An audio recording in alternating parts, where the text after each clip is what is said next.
बाकीचं सोड, बाकीचं सोड. नाही मी काय म्हणते, हे बघ, गावचं जे पोलीस स्टेशन आहे ना, तिकडे जाऊन नीट चौकशी करायला पाहिजे. चौकशी काय म्हणजे, कमळीच्या आईची केस ती बंद झाली की नाही हे मला कळलं पाहिजे. ए, शाणपणा नको, कळलं ना? उगीच स्वतःची अक्कल चालवायची नाही, मी जे सांगते तेवढं करायचं, कळलं? मला हे कळलं पाहिजे की तिच्या आईची केस ती बंद झाली की नाही, कळलं? नीट ऐकू आलं? तेवढं करायचं. ठेव फोन आणि कामाला लाग, चल. आई, ए आई, कसलं इतकं टेन्शन घेतलंयस? अगं त्या कमळीने तिच्या आईचं सगळं कार्य केलंय आणि मग ती मुंबईत आली आहे ना ती बया. मग तू तिच्या आईचा इतका विचार करतेसच का ग? एवढी भीती का वाटते तुला? म्हणजे हे बघ, तुला ते स्वप्न पडलं होतं, बाकी काही नाहीये. रिलॅक्स राहा ना जरा.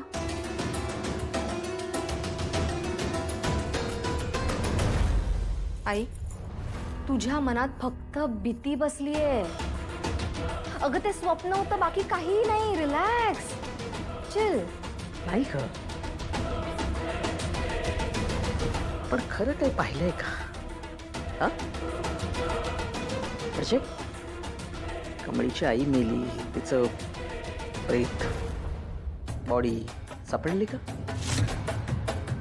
तिचं प्रेत माहित नाही, हे काही सापडलं नाही. फक्त तिच्या काहीतरी किरकोळ काही गोष्टी सापडल्या होत्या त्यांना. त्याच्यावरनं कसं असं म्हणता येईल की तीच गेली म्हणून?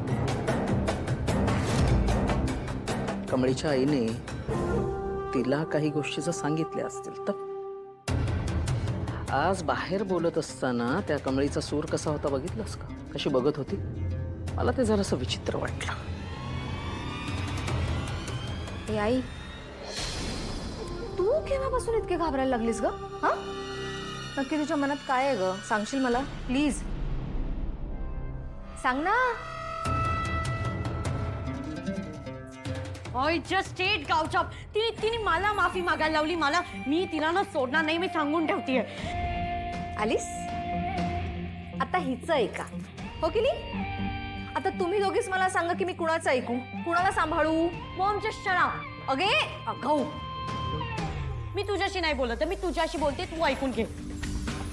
आज त्या गावछापने मला त्या चीफ वॉचमॅनला सॉरी बोलायला लावलं. सॉरी. व्हॉट? मला गॉड, नाही मला ना तिचा रिव्हेंज घ्यायचा. मला ना रिव्हेंज घ्यायचा म्हणजे घ्यायचा. ते घेतल्याशिवाय मी शांत नाही राहणार आहे. हो हो हो, कळलं मला.